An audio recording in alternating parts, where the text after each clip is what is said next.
Today we celebrate President's Day, a day created to honor our first president, George Washington. He's been honored more than any other American in our rich history. We have cities, towns, counties, bridges, highways, universities named after George Washington. The state in which we reside was named after George Washington. George Washington was a man who stood for freedom and unity. He had great pride in his country. However, he did not sign the Declaration of Independence. While the Continental Congress was assembled in Philadelphia, General Washington and his troops were in New York. The Continental Congress voted on July 2nd, 1776, for independence. 2 days later, on July 4th, a declaration explaining the reasons for independence was adopted. General Washington was notified, and on July 9th, 1776,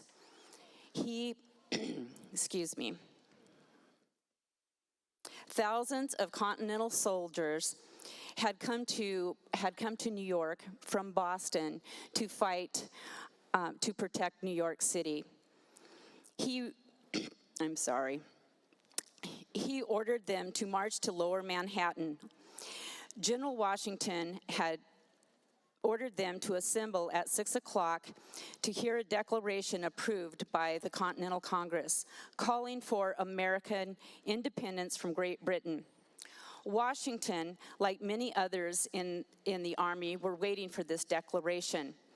However, even as he waited to hear the proclamation read aloud, Washington knew that thousands of redcoats were landing on Staten Island to attack New York. For the commander-in-chief, who was about to lead his untrained army against Great Britain, the decision for independence came as welcomed news.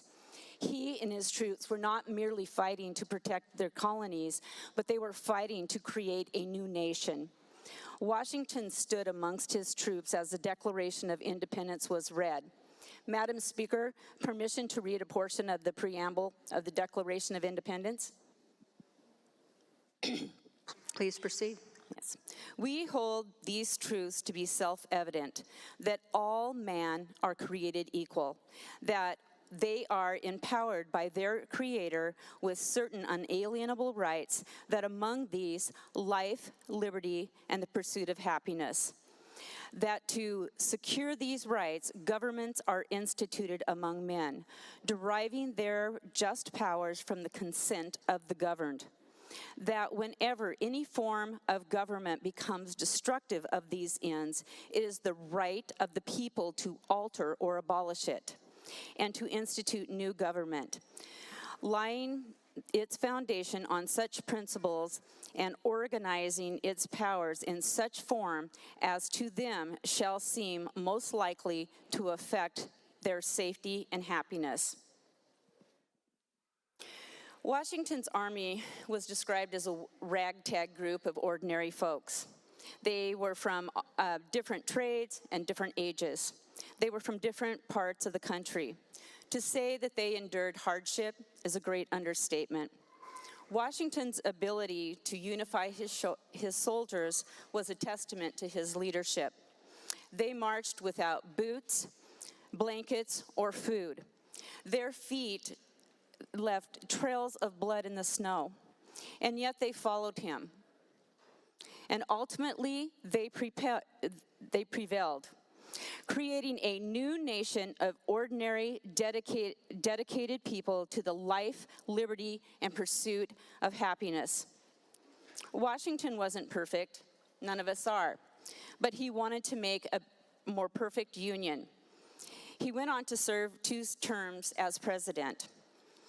He presided with fairness and integrity. Madam Speaker, if you look around, I believe you see a chamber of people who, like President Washington, want to make our state and our country a better place.